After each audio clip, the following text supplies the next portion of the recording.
পাউরুটি ছাড়াই স্যান্ডউইচ তৈরি করুন সুজি আর আলু দিয়ে। সিদ্ধ আলু ম্যাশ করে নিন। ফ্রাইং প্যানে 2 চামচ সাদা তিল হালকা করে সেঁকে নিন। আস্ত জিরে ফোড়ন দিয়ে কুচানো পেঁয়াজ ভেজে নিন। ভাজতে ভাজতেই কুচানো আদা কাঁচা লঙ্কা দিয়ে ভেজে নিন। সামান্য হলুদ আর চিলি ফ্লেক্স দিন। ম্যাশড আলু দিয়ে দিন। কুচানো ধনেপাতা আর সেঁকা তিল স্বাদ অনুসারে লবণ দিয়ে ভাজতে থাকুন।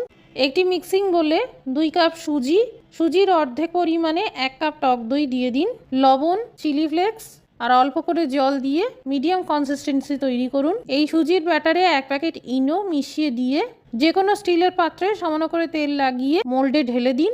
কম আঁচে ঢাকা চাপা দিয়ে 20 থেকে 25 মিনিট ভাপিয়ে নিন। পুদিনা পাতা, ধনে পাতা, আদা, রসুন, সামান্য আস্ত জিরে, বিট লবণ আর সামান্য পাতিলেবুর রস অল্প করে জল দিয়ে সবুজ চাটনি তৈরি করে নিন। মোল্ড থেকে বের করে এইভাবে সমানভাবে কেটে নিয়ে কোনাকুনি কেটে নিন।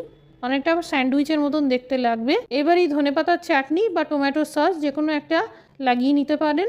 আর এইভাবে আলুর পুরটা রেখে দিয়ে আর একটা সুজির পিস চাটনি বা সস লাগিয়ে এইভাবে উপরে বসিয়ে দিন।